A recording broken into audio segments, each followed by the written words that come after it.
12 जून 2025 Ahmedabad international airport.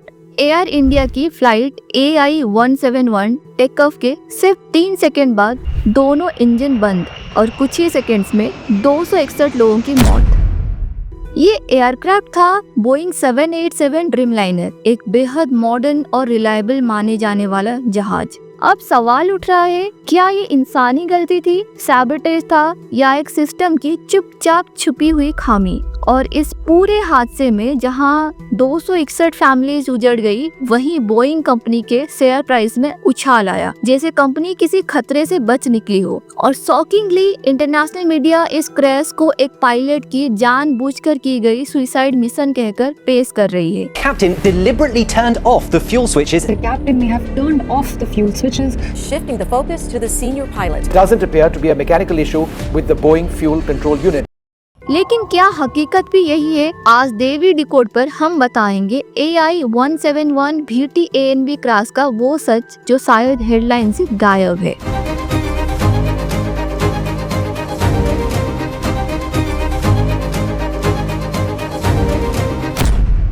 12 जून दोपहर 1:39 IST पर यानी इंडियन स्टैंडर्ड टाइम पर फ्लाइट AI-171 ने अहमदाबाद से लंदन गैटविक की तरफ टेक ऑफ किया। एयरक्राफ्ट में थे 230 ट्रैवलर्स, 10 कैबिन क्रू और 2 highly experienced pilots. Aircraft model था बोइंग 7878 ड्रीमलाइनर, टेल नंबर था VTANB। वेदर बिल्कुल साफ, visibility 6000 metres, wind speed 6 knots यानी लगभग 11 किलोमीटर पर आवर। एक आइडियल फ्लाइंग कंडीशन था उस दिन। 08:08:39 UTC यानी इंडियन स्टैंडर्ड टाइम में 1:38:39 सेकंड्स पर प्लेन ने टेक ऑफ किया। लेकिन ठीक 3 सेकंड बाद यानी 08:08:42 UTC पर दोनों इंजन एक के बाद एक बंद हो गए। टेक ऑफ के वक्त एयरक्राफ्ट की स्पीड थी 180 नॉट्स यानी 333 किलोमीटर पर आवर। इतनी क्रिटिकल स्पीड पर दोनों फ्यूल कंट्रोल स्विचेस अचानक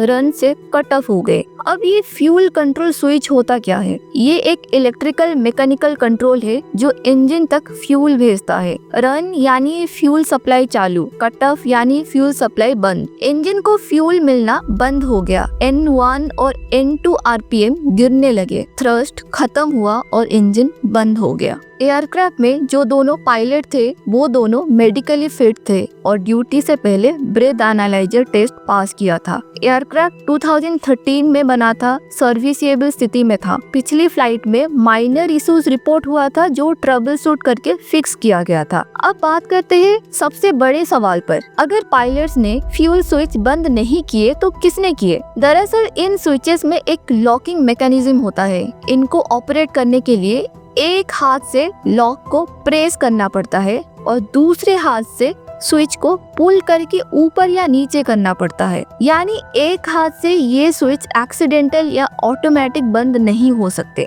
और फिर भी दोनों स्विचेस 1 सेकंड के अंदर कट ऑफ हो जाते हैं। फेडरल एविएशन एडमिनिस्ट्रेशन यानी FAA अमेरिका की विमान सुरक्षा संस्था ने 2018 में एक एडवाइजरी जारी की थी। इसमें कहा गया था कि कुछ बोइंग एयरक्राफ्ट में फ्यूल स्विच लग्स डिसएंगेज हो सकते हैं जिससे एक्सीडेंटल कट ऑफ की संभावना होती है। एयर इंडिया ने उस इंस्पेक्शन को स्किप कर दिया क्योंकि वो मैंडेटरी नहीं थी, बस एक नॉन बाइंडिंग एडवाइजरी थी। आयरनिकली VTANB में वही 4TL8373D पार्ट नंबर वाला स्विच लगाया गया था जो एडवाइजरी में स्पेसिफिकली मेंशन्ड था। 08:08:52 पर दोनों पायलट्स ने switched back to run position किया। इंजन 1 रीस्टार्ट हो गया, इंजन 2 रिकवर नहीं कर पाया। रैम एयर टरबाइन यानी रैट एक इमरजेंसी डिवाइस डिप्लॉय हो गई। रैट यानी रैम एयर टरबाइन एक विंड ड्रिवन इमरजेंसी टरबाइन है। जब दोनों इंजन फेल हो जाते हैं तब ये एसेंशियल सिस्टम्स को बिजली और हाइड्रोलिक प्रेशर देती है। इसके बाद 08:09:05 पर पायलट्स ने इमरजेंसी कॉल दी, मेडे मेडे मेडे। अब ये मेडे क्या होता है? एविएशन में मेडे सबसे क्रिटिकल इमरजेंसी कॉल है, इमीडिएट हेल्प के लिए। एयर ट्रैफिक कंट्रोल ने कॉल साइन मांगा पर कोई जवाब नहीं मिला। एयरक्राफ्ट तेजी से ऑल्टीट्यूड खोने लगा। सिर्फ 1.6 किलोमीटर की दूरी पर बीजे मेडिकल कॉलेज हॉस्टल से टकराया। फिर एयरक्राफ्ट के हिस्से, टेल, विंग्स, इंजन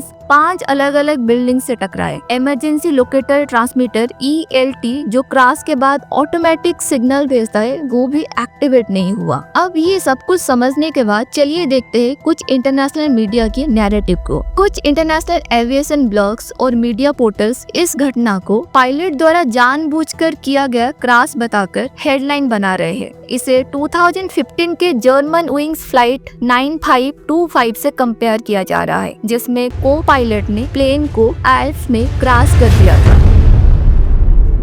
लेकिन AI-171 का मामला बिल्कुल अलग है। पायलट्स ने फ्यूल स्विच दोबारा ऑन किए, उन्होंने इमरजेंसी मेडे कॉल दी। क्रैश से ठीक पहले एयरक्राफ्ट की नोज ऊपर की ओर थी, यानी वो बचाने की कोशिश कर रहे थे। अगर ये सुसाइड होता तो ये सारे एक्शंस बिल्कुल उल्टे होते। हैरानी की बात ये है कि इस ट्रेजेडी के बाद भी जब प्रिलिमिनरी रिपोर्ट सामने आई और इसकी वजह टेक्निकल फॉल्ट की वजह अनक्लियर ह्यूमन एक्शन बताई गई, बोइंग कंपनी के शेयर्स 3.6% तक बढ़ गए। यानी इन्वेस्टर्स को लगा कम से कम ये बोइंग की गलती तो नहीं है। लेकिन एक सवाल तो जरूर उठता है, जब 261 जाने गई तब बाजार ने राहत की सांस क्यों ली? क्या प्रॉफिट सेफ्टी से ऊपर है? इंडिया की एयरक्राफ्ट एक्सीडेंट इन्वेस्टिगेशन ब्यूरो यानी AAIB इस केस की जांच कर रही है। US एजेंसीज NTSB यानी national transportation safety board, Boeing और जनरल इलेक्ट्रिक के एक्सपर्ट्स भी साइट पर पहुंचे। फ्लाइट डेटा रिकॉर्डर और कॉकपिट वॉइस रिकॉर्डर बरामद किए गए। फ्यूल सैंपल्स टेस्ट हो चुके हैं। विटनेस स्टेटमेंट्स रिकॉर्ड कर लिए गए हैं। फाइनल रिपोर्ट अभी आना बाकी है। VTANB का ये हादसा सिर्फ एक टेक्निकल फेलियर नहीं बल्कि एविएशन अकाउंटेबिलिटी और एथिक्स पर एक बड़ा सवाल है। और जब सारा ब्लेम पायलट पर डाल दिया जाता है तो इन्वेस्टिगेशन को सच से ज्यादा कन्वीनियंस चला रही होती है। लेकिन देवी डिकोड पर हम एक बात जानते हैं, सच छिपाया नहीं जाता, डिकोड किया जाता है। यही था AI-171 VTANB क्रैश का सच।